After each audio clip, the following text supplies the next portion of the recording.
Tawagin niyo na lamang po ako sa pangalang Almir, Tubong Mindanao. Itong kwentong ibabahagi ko sa inyo ay hango sa tunay kong karanasan. Kaya't kung iyong pahihintulutan ay nais kong palitan ang pangalan ng mga panauhing mababanggit ko sa kwentong ito.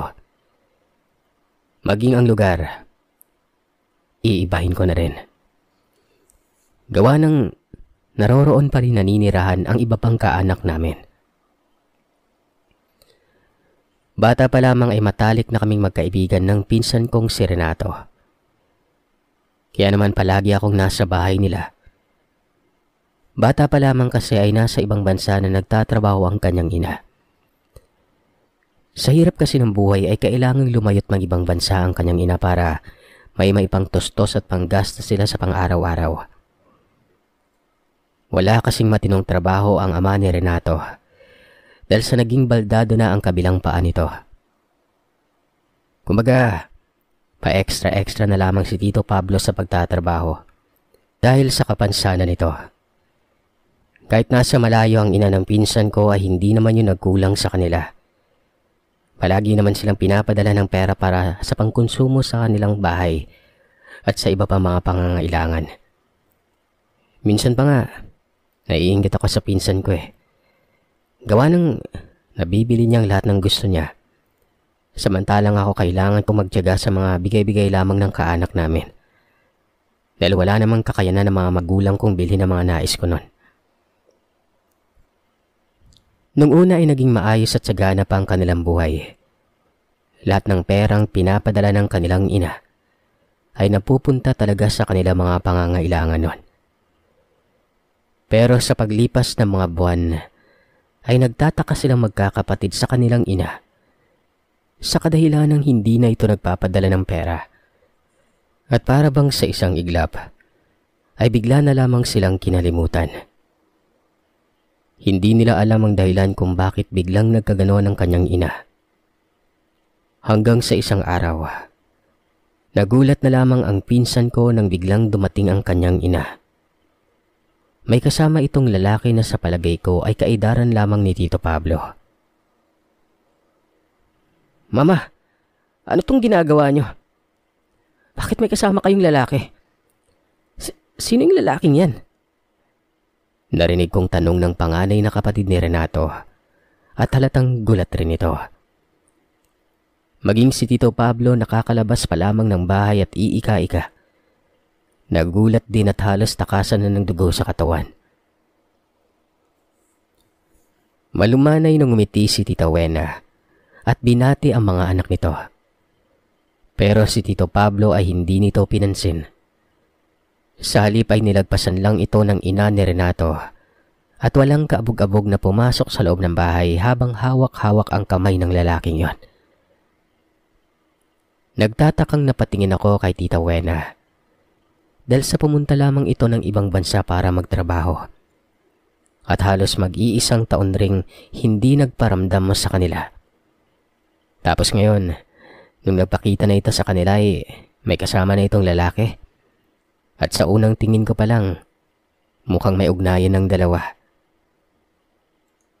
Nga pala, nasa edad 16 anyos na ako ng mga panahong ito.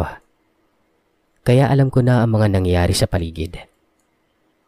Isa pa, halos sa bahay na ako ng pinsan ko nakatira dahil sa magkalapit lang naman ang mga bahay ng mga magulang namin nun. Sandali ma, sino yung lalaki niya at bakit pinapasok mo siya nang walang pahintulot kay Papa? Galit na tanong ni Ate Rowena. Nauutal namang sinabi ng ina na Ate Rowena na sa bahay na nila manunuluyan ang lalaking yon. Dito na siya manunuluyan ma? Bakit? Kaano-ano mo ba yung lalaking niya at dito mo na siya sa bahay patitirahin ha? Tanong ng pinsan kong si Renato at hindi na nito napigilan ng magtaas ng boses. Diretsahan at may pinagmamalaking sinabi ng kanilang inang ang lalaking kasama nito ay siyang bago nitong kinakasama. Simula sa araw na yon ay magsasama na sila sa iisang bubong at walang pwedeng kumontra kahit ni isa sa mga anak niya. Dahil sa ito umano ang nagpapakahirap na magtrabaho sa malayong lugar para makapagpundar ng bahay nun. Halos pagsakluban ng langit at lupa si Renato matapos tahasang sabihin yon ng kanilang ina. Hindi niya na napigilan pang bulyawan ng kanilang ina nun.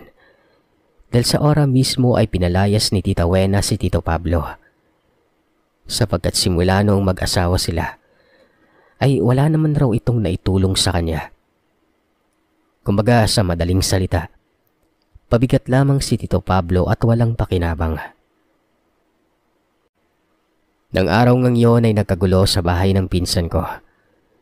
Pilit na pinapalayas ni Tita Wena ang asawa nito. Gawa ng wala nga daw itong silbi at kahit kailan ay hinding-hindi na magkakaroon pa ng silbi. Agaran ko namang pinuntahan ng mga magulang ko at sinabi sa kanilang nangyari. Mabilis naman silang umawat at pilit na pinapakalma ang ina ni Renato. Napilit nang nagwawal at pinapalayas si Tito Pablo. Magkakabaranggayan sana sila pero ayaw na ni Tito Pablo. Mas pinili niya ang manahimik na lamang at umalis sa bahay. Dahil sa ayaw niya nang madamay pa sa gulo ang kanyang 3 anak nun. Kahit na ayaw pang pumayag ng mga pinsan ko ay wala na silang nagawa noong mismong ang kanilang ama na ang nagdesisyong umalis ng bahay. Sa paglipas ng mga araw, ang dating maayos at masayang pamilya ng pinsan ko na yon, lagi nang magulo. Nagbabangayan at nagbabatuan ng samut-saring masasakit na salita. Isang araw, habang naglalakad kami ni Renato pauwi, biglang nagwika ang pinsan kong parang may hindi umano magandang nangyayari sa bahay nila. Simula nang umalis ang kanyang ina. Parang may hindi magandang nangyayari? Bakit? Ano bang nararamdaman mong kakaiba sa bahay nyo? Alam mo kasi insan, hindi naman sa nanghuhusga ako Pero parang may kakaiba dun sa kalaguyo ni Mama. Yung may tinatago siyang sikreto. Bahagya akong natawa sa kanya at sinabing wag niya nang pansinin pa ang tatay-tatayan niya. Kaya lang siguro niya nasasabing parang may sikreto yun dahil namimiss niya lang ang kanyang ama.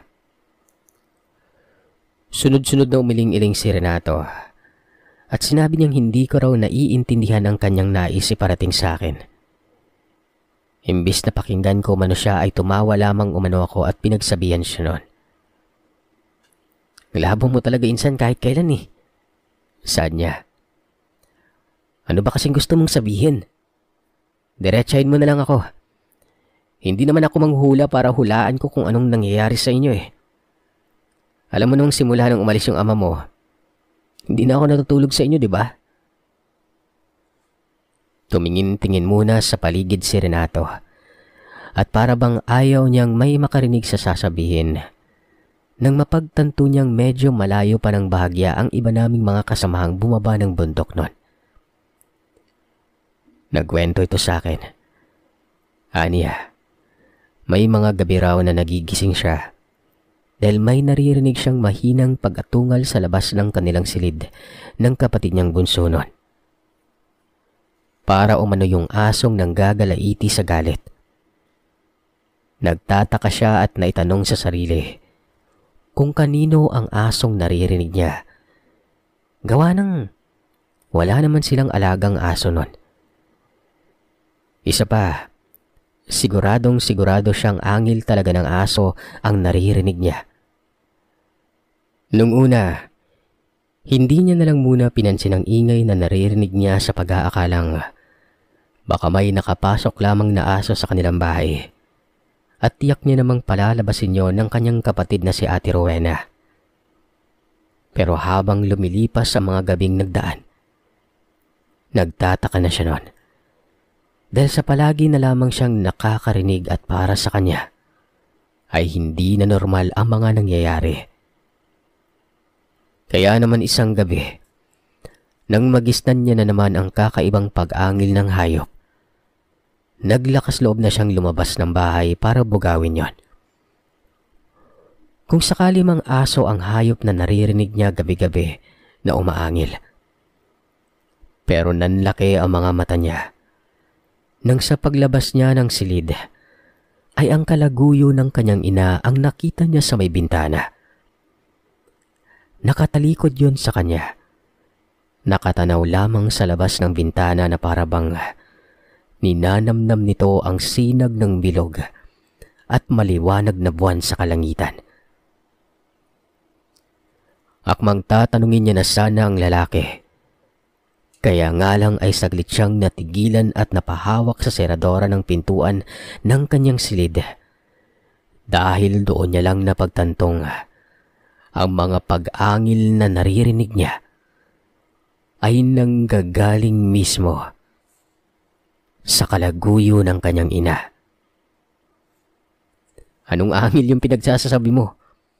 Baka ungol ka mo. Natatawa at pabirong putol ko sa sinabi niya noon. Totoo nga yung sinasabi ko. Langya ka talaga oh. Napakaloko-loko mong kausap. Gihit niya. Nagtanong siya sa akin kung kailan ba umano siya nagbibiro noon. Simulat sa Paul na magkasama kami, ni minsan ay hindi siya nagbibiro pagdating sa pamilya niya. Saglit akong tumahimik at napapaisip noon. Nung magsasalita na sana ako, hindi na yun natuloy pa. Lumapit na kasi sa amin si Mang Caryo at sinabihan niya kaming magmadali ng maglakad dahil dadaan pa kami sa bahay nila. Doon na raw niya iaabot ang sasahurin naming dalawa ni Renato ng araw na yon.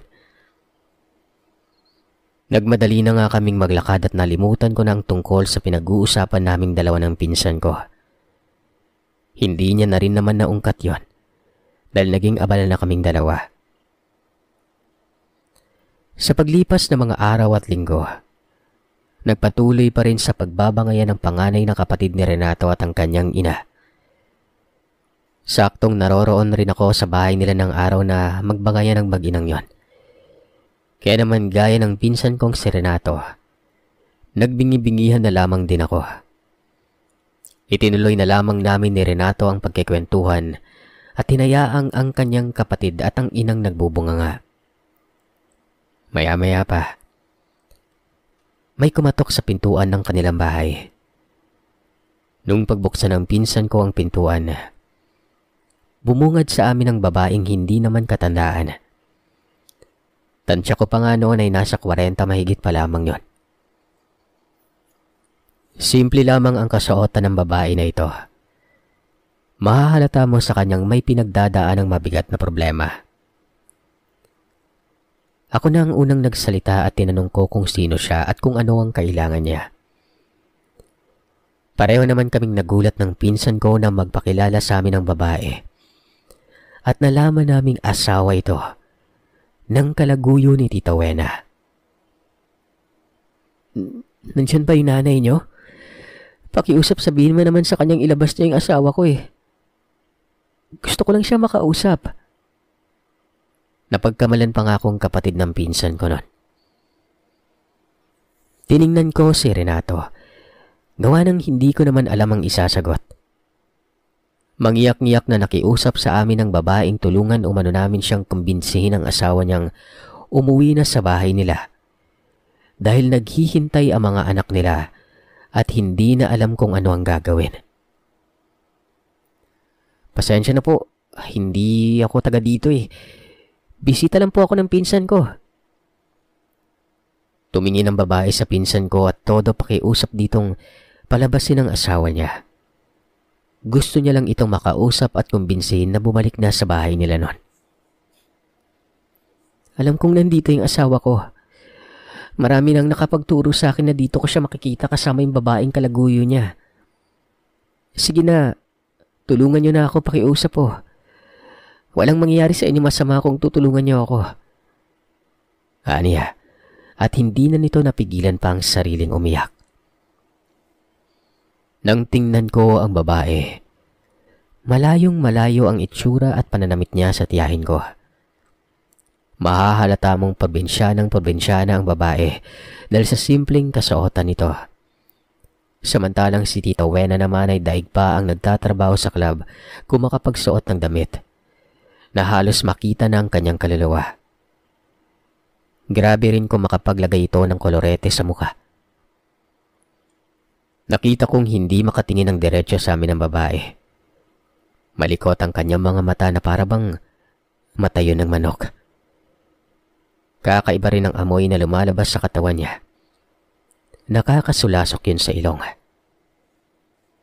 Kapwa naman kami napaigtad ni Renato nang marinig namin ang matinis na boses ng kanyang ina mula sa likuran namin noon. Nagsisisigaw ito at pinapaalis ang babae noon. Ang lakas naman ng loob mong pumunta dito sa teritoryo kong babae ka. Umalis ka dito. Kung hindi, ipapadampot kita ng barangay. Galit na wika ng ina ni Renato at dinuro-duro pa ang babae. Nainis ako sa ginawa ni Tita Wena dahil siya na nga ang kalaguyo. Aba, siya pa ang may ganang magalit ng ganon. Kung duruhin niya ang babaeng nagpakilalang Laura, ay ganon-ganon na lang. Sandali lang ho. Hindi ko na naituloy pa ang sasabihin ng magtatatalak na naman ang tiyahin ko. At kung ano-anong masasakit na salita ang mga pinagsasabi niya sa babae. Umuwi ka na sa kung saang lupalop ka man ng gagaling babae ka.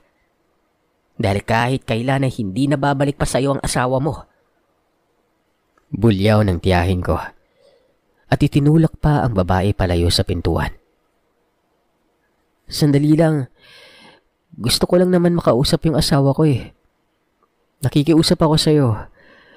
Sabihin mo sa kanyang nandito ako at nakikiusap na bumalik na siya alang-alang sa mga bata. Sa parting yon ay hindi ko na napigilan pa ang awang nararamdaman sa babae. Tanging impit na iyak na lamang ang naririnig ko sa babae na yon. Habang patuloy lamang ito sa pagmamakaawa. Okay, tigil-tigilan mo sa kadramahan mong babae ka ha. Kahit kailan hindi na babalik sa iyong asawa mo. Tingnan mo nga yung itsura at sarili mo. Malayong malayo sa sarili ko. Kaya pwede ba? Umalis ka na at wag ka nang magpapakita pa dito sa bahay. Sinaway naman siya ni Renato at sinabihang pabalikin niya na ang kalaguyo niya sa totoong pamilya nito. Hindi lang pala pamilya natin ang nasira, ma. Kaya palayasin mo na dito sa bahay ang kalaguyo mo. Sabat ni Ate Rowena noon. Binulyawan ng tiyahin ko ang anak nito at sinabihang huwag mangialam. Muling binalingan ng tiyahin ko ang babae at pinagsabihan niya itong lumayas na sa harapan niya. Dahil kung hindi ay baka may magawa pa siyang hindi maganda rito. Hindi mo ako kilala kung paano magalit, Laura. Iniwan ka na ng asawa mo. Kaya nararapat lang na tanggapin mo ito ng maluwag. Nanggigigil na wika ng tiyahin ko nun.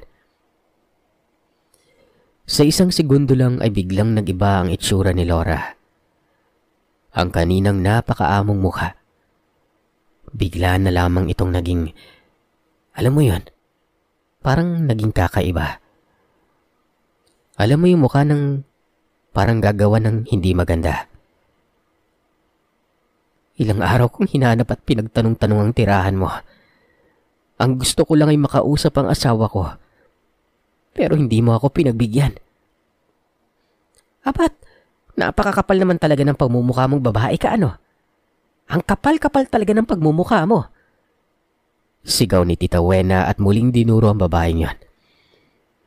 Pero sa pagkakataong yon, tinatamaan niya na sa noo ang babae na naging dahilan kaya't nawalan yon ng balanse at bumagsak sa lupa.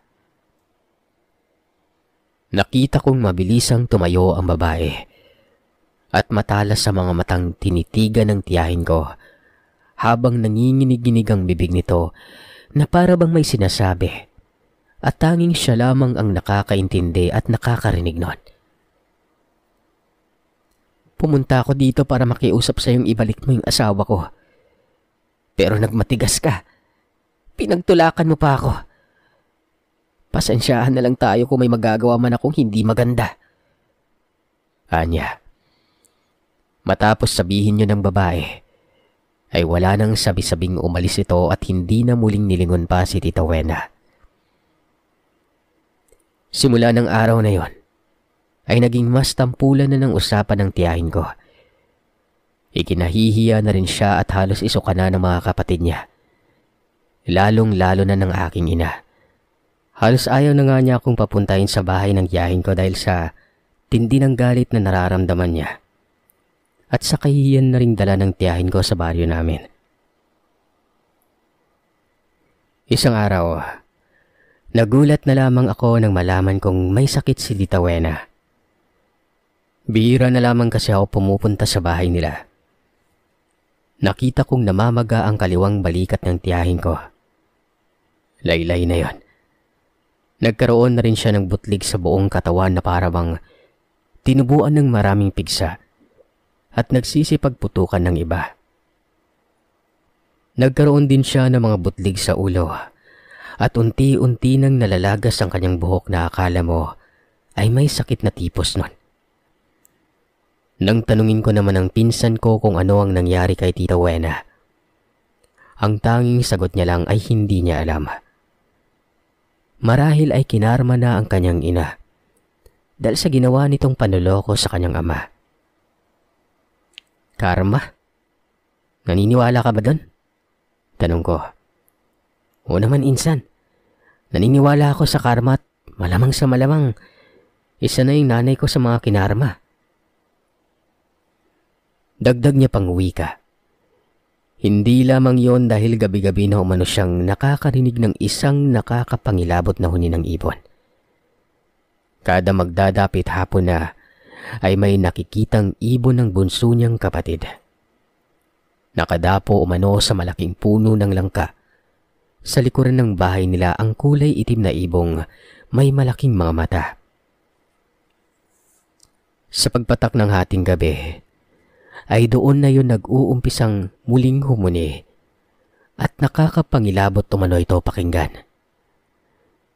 Kapag magsisimula ng humuni ang ibon, ay mas lalong sumasama umano ang pakiramdam ng kanilang ina. Na halos umabot na sa puntong nag-iiyak na ito dahil sa labis na pananakit ng buong katawan. Nagtataka naman ako dahil sa papanong may humuhuning ibon sa hating gabi. Gayong kahit ni isa sa mga kalapit bahay ay wala namang nakakarinig. Maging ako man ay wala akong naririnig na huni nun. Bakit kaya kayo lang yung nakakarinig? Bakit maski isa sa mga kapitbahay natin walang nakakarinig, no? Tanong ko pa sa pinsan ko nang maglabas siya ng suliraning nangyayari sa loob ng kanilang bahay. Di ko nga alam pinsan eh. Di ko na alam kung ano ang nangyari. Humingi ako ng pasensya sa kanya dahil nitong mga nagdaang linggo ay naging abala ako sa trabaho. Kaya't nawalan na ako ng panahon na pumunta sa bahay niya.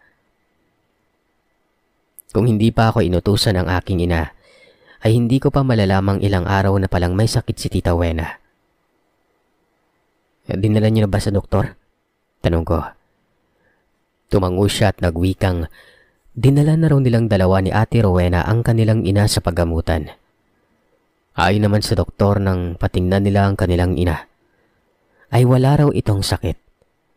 Marahil ay may nakain lamang na kung ano ang kanilang ina kaya't naglabasan ng allergy nito sa katawan.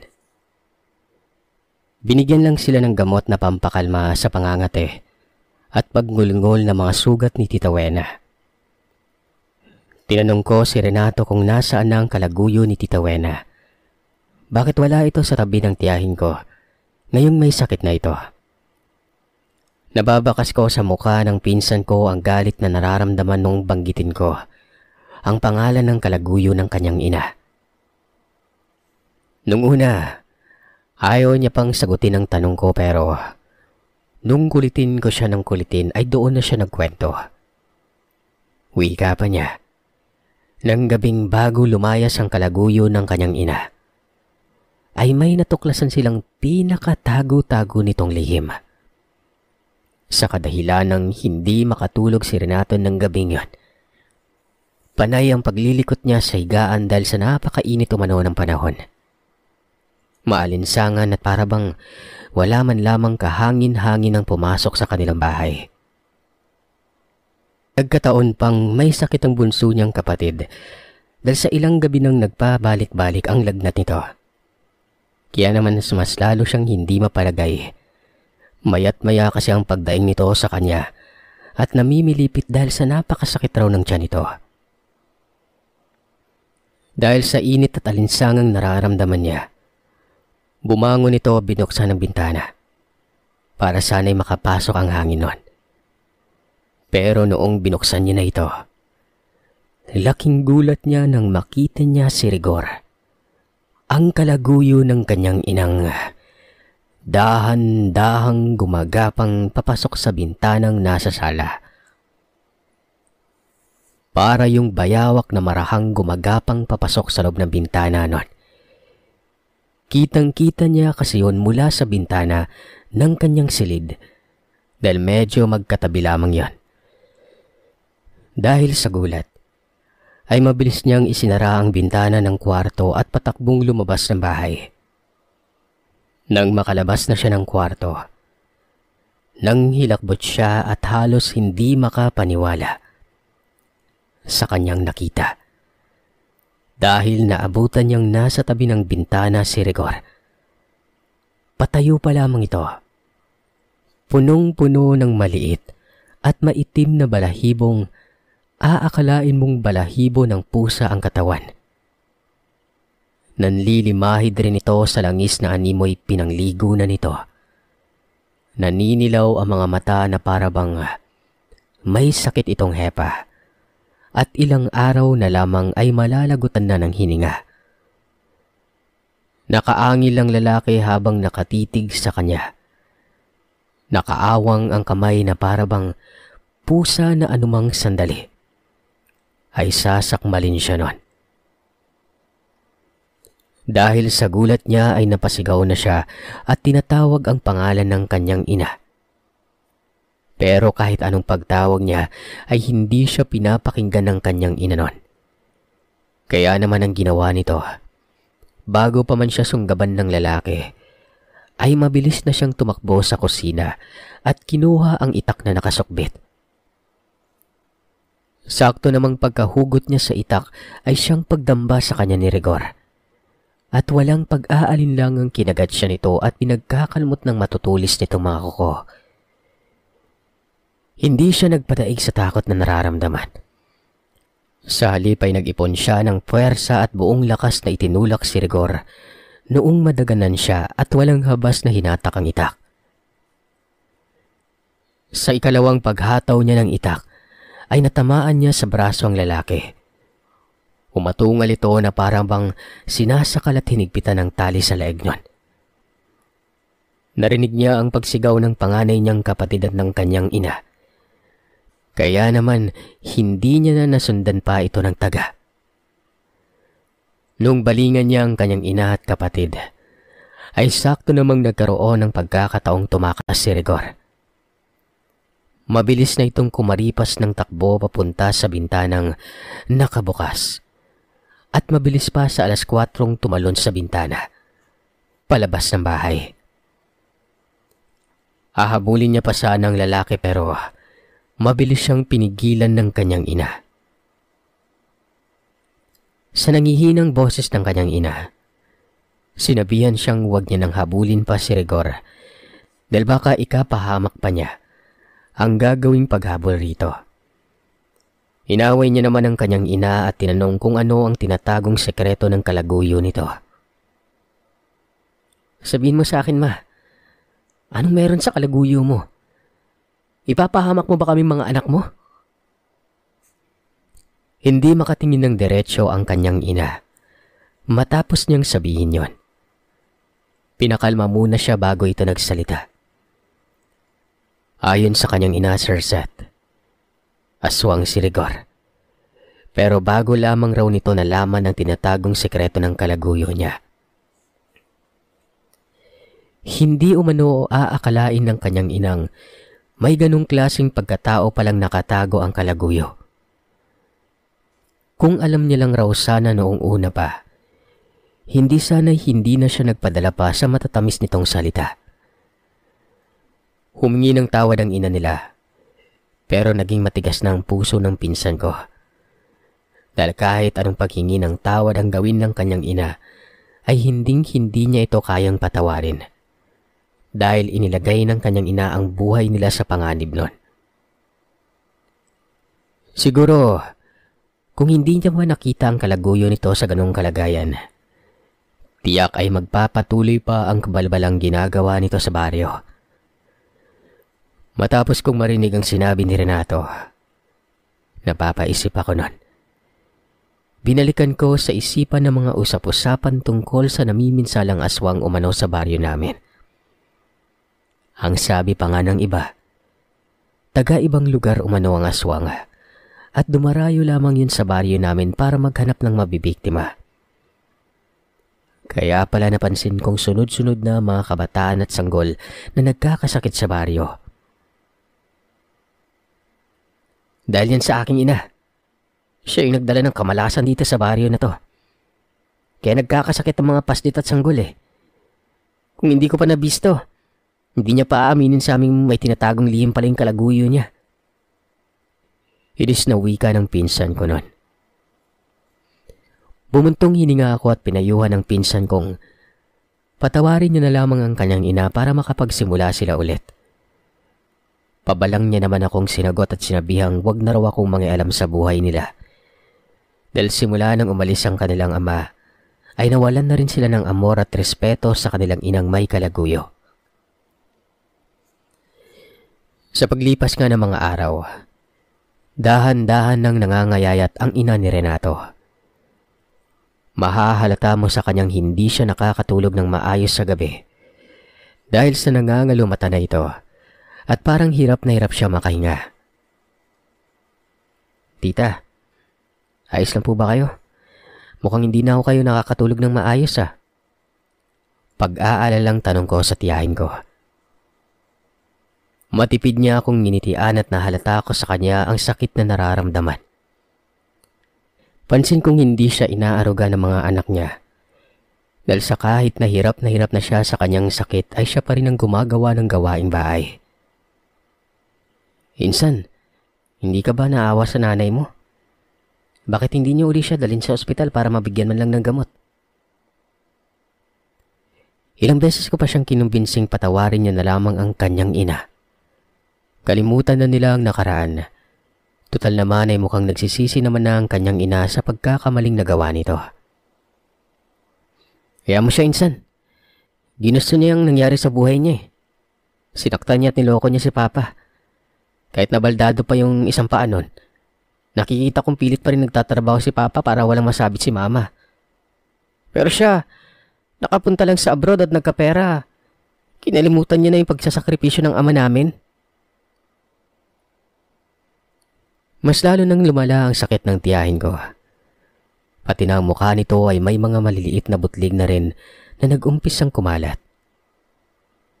Sa tuwing naglalakad nga ang kanilang ina ay para itong bagong operada sa tagiliran. Sa kadahilan ng dahan-dahan na itong maglakad na nakayuko habang sapu-sapo ang tagiliran nun.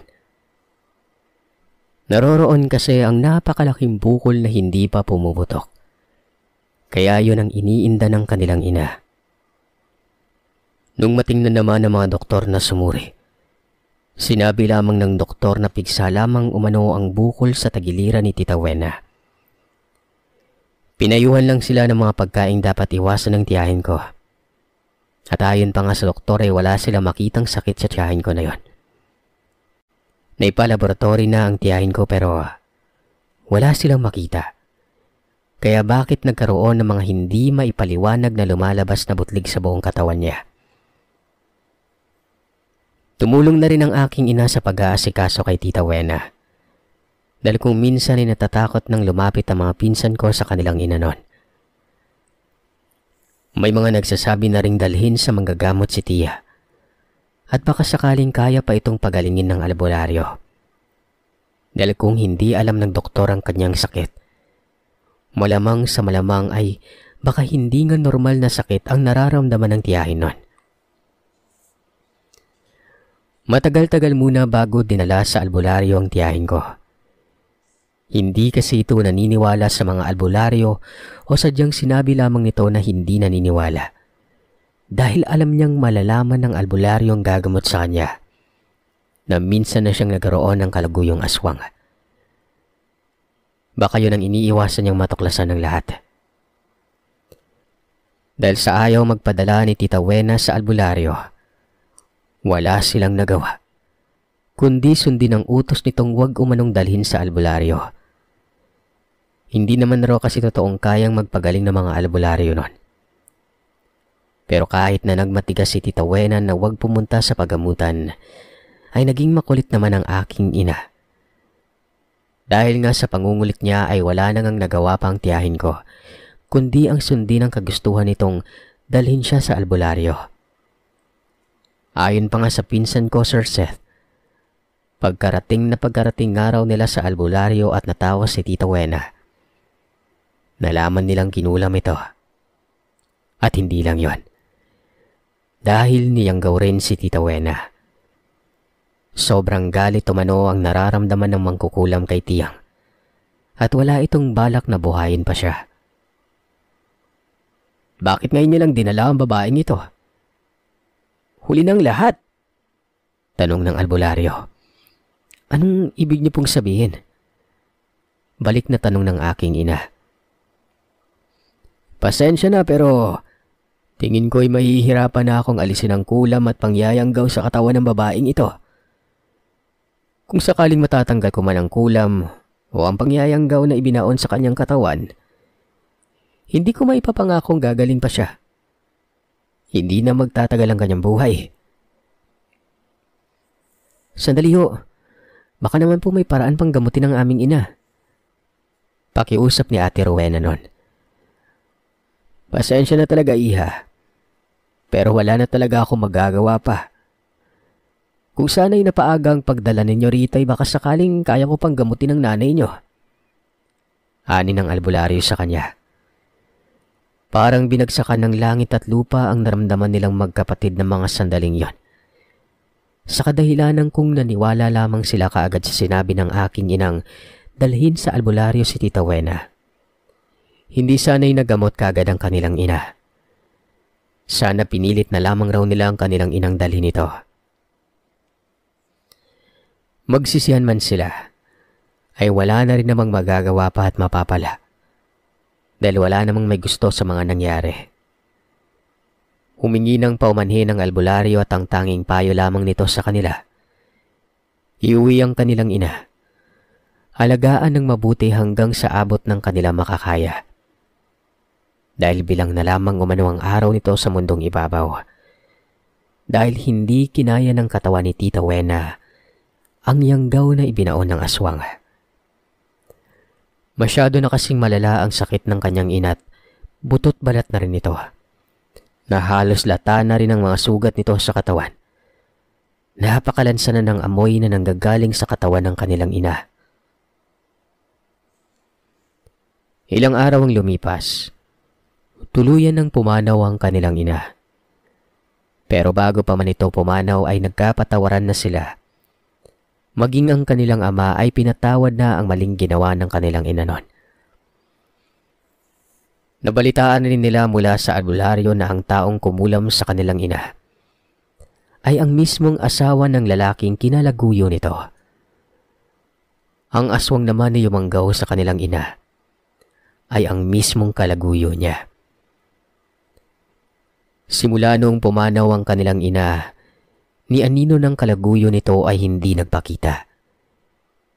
Hindi na rin naman nila sinubukan pang hanapin yon dahil sa ang pagkakaalam ni Ate Rowena.